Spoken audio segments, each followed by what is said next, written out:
하는 일종의 이제 공동의회라고 할 수 있습니다.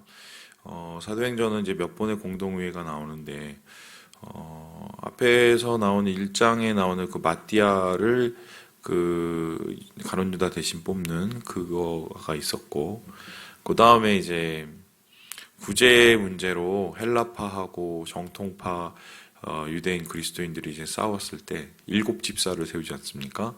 그게 이제 또 두 번째 공동회의가 나오고, 그렇게 따지면은 이제 공식적으로 성경에 기록된 이 공동의회가 이제 세 번째입니다. 오늘 공동의회의 주제는 뭐냐면 아주 첨예한 갈등과 이제 대립이 일어난 주제인데, 다름이 아니라 이제 이방인들의 선교를, 이방인들 전도하고 이방인들과 함께 교회를 세우는 것을 허가할 수 있겠냐라는 것입니다. 일단은 이제 허가는 하되 절대적으로 허가를 안 할 수는 없으니까요. 왜냐하면 예수님도 가나안 여인에게 은혜를 베푸시고 또 사마리아 여인, 수가성 여인에게도 은혜를 베푸셨고, 그리고 예수님도 백부장에게 은혜를 베푸신 것이 분명히 있기 때문에 허가를 안 할 수는 없는데 그 조건부 허가를 하자고 이제 주장하는 파들이 등장했습니다. 이들이 누구냐면 이제 소위 말해서 율법주의에 아직도 젖어 있는 사람들이었는데요. 이것을 이제 15장에 보면은 이제 뭐라고 얘기하냐면은 모세의 법대로 할례를 받지 않으면 영인 구원을 받지 못하리라. 이러고 이제 1절에 나와 있습니다. 그러니까 이제 할례파라고 그럽니다. 그래서 할례파, 할례당, 손할례당, 할례당, 뭐 옛날에 이런 게 있었잖아요, 그죠? 그 유대인을 받아주되 할례는 시켜야 되겠다, 이렇게 얘기하는 겁니다. 왜 그러냐면 그 당시에 이제 유대교가 그랬거든요. 유대교에도 이방인을 이렇게 허락해서 유대교에 정식적으로 교인으로 받아들이는 절차가 있었습니다. 그 절차에 반드시 필요한 게 뭐였겠어요? 할례였어요, 할례. 그러니까 우리도 어쨌든 뭐 그 뿌리에서 나왔으니까 할례는 시켜야 된다라고 이야기를 한 겁니다. 그런데 할례라는 것은 사실 생각해보면 아브라함으로부터 내려오는 믿음의 증표요, 하나님 안에서의 신앙의 증표였던 것입니다. 아브라함이 첫 번째 할례를 했었을 때 하나님과의 가장 깊은 언약을 자기의 가장 깊은 곳에 새기길 원하셨죠, 하나님께서. 그래서 이를 통해서 할례를 모든 가족과 또 모든 그 자기의 식솔의 남자들은 다 이제 받게 되는 언약의 상징이었습니다. 그래서 이 언약이라는 것은 결국 무엇이냐면은 내가 하나님의 사람이다. 하나님이 나를 인쳐 주셨다. 그리고 하나님께서 원하시는 뜻을 내가 쫓아가겠다. 이렇게 이제 얘기가 된 것이죠. 그리고 요게 좀 시간을 거쳐 와서 모세 시대에 와서는 할례가 율법에 정식적으로 이제 채택이 되고요. 그리고 할례와 더불어서 정결법이라든가 또 할례와 더불어서 제사법들이 이렇게 만들어지면서 613가지의 율법 체계가 이제 형성되게 된 겁니다. 그러니까 이러한 유대교의 테두리에서 살고 있었던 사람들이 이방인들이 이제 교인이 된다는 것이 좀 이렇게 덜컥 겁이 났던 것 같아요. 그러니까 최소 할례라도 시켜야지 이렇게 얘기를 한 겁니다. 그런데 문제가 한 가지가 있었으니 이제 고넬로라는 사람에 대한 얘기죠. 고넬로는 이방인이었고 그는 어떻게 보면은 이방인으로서 유대교를 잘 믿었는지 안 믿었는지는 정확하게 알 수는 없으나 하나님께서 덜컥 마음으로 이 베드로가 열리기도 전에 어떤 일을 하십니까? 가서 그 사람 만나라. 환상까지 꾸게 하셨죠. 그리고 어떻게 합니까? 갔더니 또 감동이 왔죠. 그리고 말씀을 딱 전하는 가운데 하늘로부터 성령이 내린 겁니다. 그러니까 이제 베드로는 준비하고 예비된 상태가 아니라 전혀 성령의 이끌리심 가운데 가서 성령님께서 직접 역사하시는 것을 경험하고 어쩔 수 없이 자기도 그것에 이끌려 세례를 주게 된단 말입니다. 그러니까 이것을 이미 경험했던 베드로는 마음이 열려있는 상태였어요. 왜인가? 아니, 우리가 유대교의 율법의 테두리에 이제 있는 건 사실이었지만, 이제는 성령의 시대가 되어서, 이제는 할례가 아니라 성령께서 인치시는 세례를 주시는데, 구태의연한 그 할례에 얽매여 있는 거는 그것을 통해서 우리 이방인 그리스도인들을 괴롭히는 것은 아닌 것 같다고 얘기를 한 겁니다. 더불어서 이렇게 논란이 되었던 가장 중심의 인물은 뭐냐면 바나바와 바울이었죠. 아시는 것처럼 소아시아 전도, 구브로 전도를 하면서 한 지역과 한 섬이 완전히 변하게 되고 이방인들의 교회가 세워지는 것을 보고를 했을 때 이것에 대해서 기존의 입장을 가지고 있던 사람들은 좀 많이 당황하게 되는 거죠. 뭐 이런 거 아니겠어요? 네가 뭔 자격으로 그렇게 하는 거야? 우리 허락도 안 받고 그 사람들 할례 받았어? 뭐 이렇게 나오는 겁니다. 그래서 이렇게 갑론을박하면서 양단 간의 대립이 극단적으로 이루어지고 있는 그 상황, 이제 누군가는 정리를 해야 된다. 그런데 여기에 대해서 이제 정리를 한 사람이 등장하는데 이제 그 사람이 누구냐면요. 바로 야고보입니다. 우리 함께 13절의 말씀을 같이 한번 들어보겠습니다. 같이 읽죠. 시작. 말을 마침에 야고보가 대합하여 이르되 형제들아 내 말을 들으라. 야고보가 왔어요. 야고보가. 자, 그럼 이제 질문해 보겠습니다. 이 야고보는 무슨 야고보일까요? 예수님의 제자 야고보가 몇 명이었습니까? 2명. 예, 2명이었어요. 작은 야고보, 큰 야고보 그렇게 있어요. 예, 진짜 누가 작은지는 잘 몰라요. 근데 그분은 아니에요. 그럼 이분은 누구냐면 야고보서를 쓴 사람입니다. 그럼 야고보서를 쓴 사람이 누굽니까? 예수님의 동생이에요. 동생. 그래서 아마 예수님의 부활 이후에 신앙을 갖게 된 것이라고 보통 생각을 하는데 이제 야고보 사도죠. 이 사람도 12사도 중에 속하지 않지만 그 사람이 이제 공동의회 회장이었던 거예요. 그래서 우리가 연말 공동회 하듯이 이렇게 다 모여서 이런저런 의견을 이렇게 수합하고 들으면서 이제 결론을 내렸는데 이 결론을 내리는 게 두 개, 이제 첫 번째는 증언을 들었죠. 왜냐면은 바나바와 바울의 증언, 그리고 베드로의 증언. 그 증언은 뭐냐면 하나님께서 이렇게 성령의 강권적인 역사를 통해서 이방인들의 문을 여셨다는, 그래서 우리가 거기에 도와줘야지 이거를 우리가 방해해서는 안 된다는 그러한 증언을 받았습니다.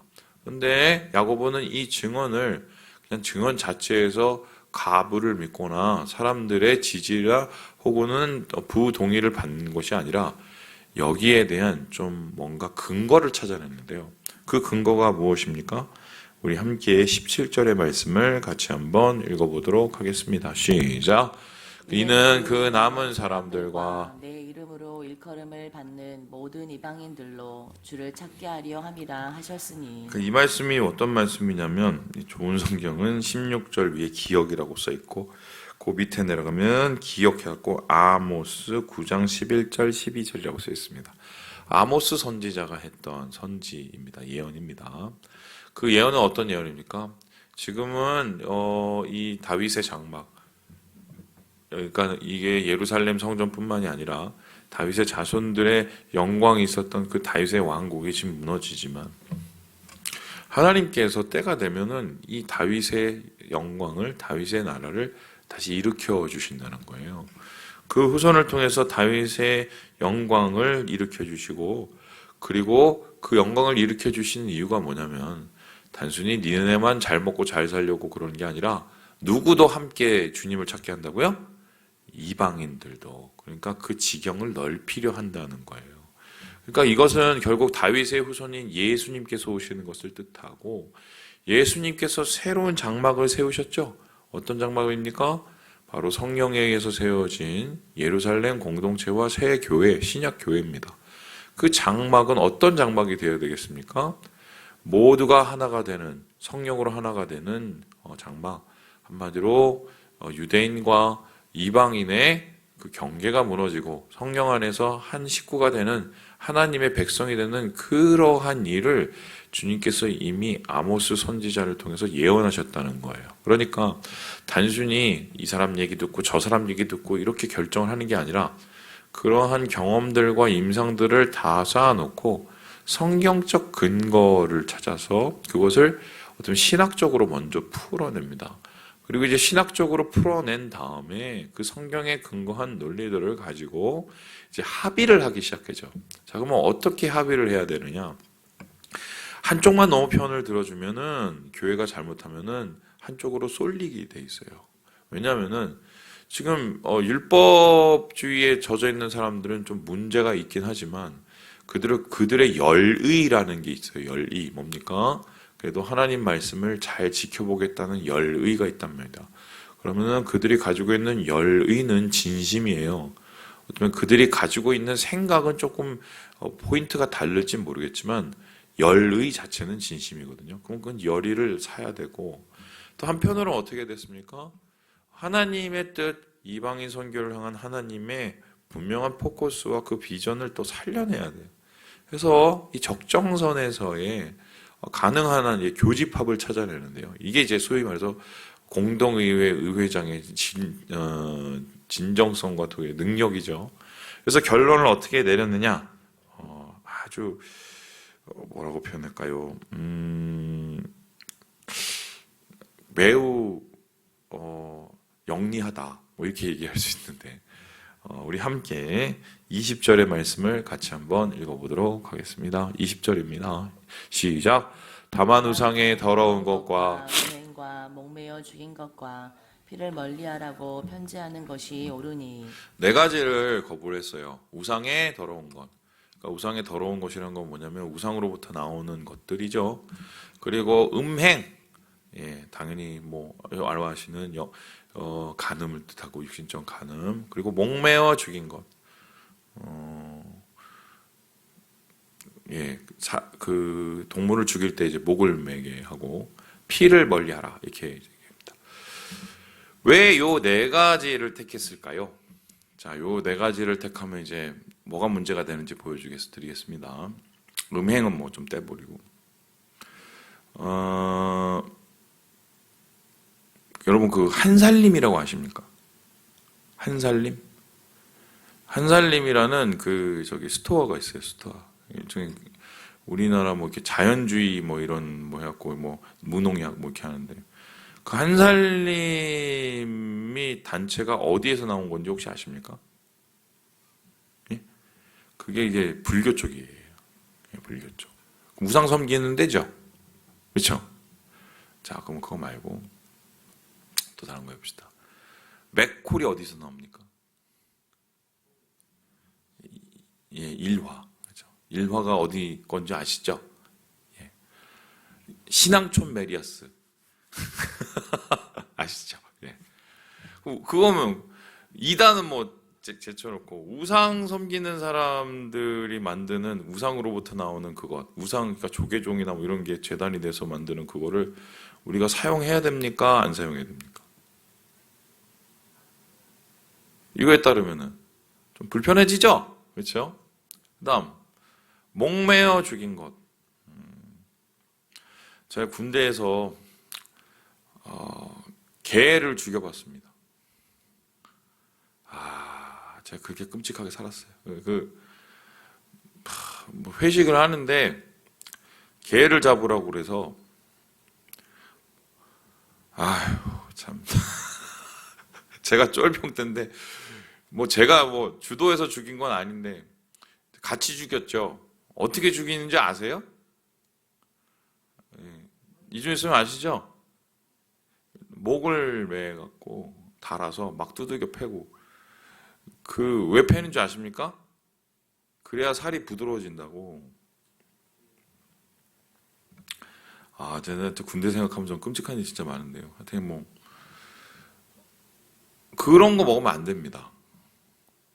그렇죠? 여기에 따르면 그리고 세 번째, 자 우리 장로님 좋아하시는 선짓국 먹으면 돼요, 안 돼요? 안 됩니다. 안 돼요. 그러면 지금 우린 다 그 예루살렘 공동의회 3차 회의에서 그 만든 그 우리 조항을 다 어기고 있어요. 예. 이거 어떻게 할 거예요, 이거? 예? 이거 어떻게 할 거예요? 요거는 조금 다르게 봐야 될 게 있는데 뭐냐면 요 네 가지가 결국 한 가지입니다. 뭐하고 관련되냐? 그 당시에 헬라의 가장 주된 문화, 다신교 이방 신전과 연결된 것들이에요. 그러니까 무슨 소리냐면 이런 건데, 모든 도시의 가장 핵심적인 그 지점에는 이방신이 있었어요. 신전이 있었어요. 뭐 예를 들어서 뭐 아테네 신전, 뭐 예를 들어서 뭐 아프로디테 신전, 뭐 이런 신전이 뭐 에베소에도 그 아르테미스 신전이 굉장히 컸다고 그래요. 그 모든 도시의 중심이었습니다. 근데 그 중심이라는 건 결론은 모든 상인, 모든 문화, 모든 경제가 그 신전을 중심으로 돌아갔어요. 그래서 어떤 일이 일어났느냐. 한마디로 여기에서 매춘도 했고요. 아시죠? 그 이방 창기 여자들을 일종의 여사제처럼 이렇게 고용을 해갖고 남자들이 예배드리러 온다고 그러고 돈 주고 그 여자들과 자고 갔습니다. 매춘 행위가 벌었죠. 음행, 그죠? 그리고 어떻게 했느냐? 이방신에게 저 재물을 바친다고 잔인하게 목을 메어서 잔인하게 죽이는 일도 있었고요. 그리고 거기로부터 나오는 모든 고기들, 그러니까 신에 뿌려진 모든 고기들은 다 이방신에게 바쳐진 그 고기를 그냥 도로 다시 내다 판 거죠. 그리고 거기에서는 또 어떻게 합니까? 피를 또 사용해서 막 우리도 옛날에 보면은 그 사냥 다니시는 분이 여기 따갖고 막 피 철철 나는 거 막 마시고 뭐 이런 거 본 적 있으시죠? 이런 걸 했단 말입니다. 그러니까 이거는 아무리 뭐 이렇게 봐주려고 해도 봐줄 수가 없는 거예요. 왜냐하면 이미 이방인들은 그런 문화 속에서 살고 있다가 그리스도인이 되었는데 그 문화를 버리지 못하면은 예수를 믿는 게 아니라고 생각을 한 거죠. 그러니까 최소한 이방신인에 섬기던 그런 행위들과 문화로부터는 벗어나야 될 거 아니냐. 그리고 할례라는 것은 결국 잘 생각해 보면 거룩인데 이 정도의 거룩을 요구를 하면은 그 할례파들이 주장하는 것도 어느 정도 용인을 해주는 게 되는 거니까 요선이 좋겠다고 거기에서 이제 선을 그게 되는 겁니다. 참고로 말씀드리면 유대인들은 고기를 어떻게 처리했냐면 피를 다 뺀 다음에 피를 다 빼고 그 다음에 그 고기를 먹었어요. 왜냐하면 피는 뭡니까? 생명이라고 생각했기 때문에 그 생명을 취하지 않는 것이 유대인들의 계속 내려오는 정통적인 이제 관례고 규례였기 때문에 그걸 지켰던 거죠. 그래서 요선에서 이제 정리가 되는 것이죠. 그래서 이것을 가지고 사람들이 같이 박수를 치고 가부를 물었겠죠. 그리고 결론을 내리고 모든 사람들과 함께 이제 이 가장 핵심적인 요 포인트를 이렇게 알려서 이방인의 교회와 이 유대인의 교회가 이제 분리되는 것이 방지되는, 금지되는, 막아서는 극복되는 요 일이 이제 일어나게 되었다. 이런 것입니다.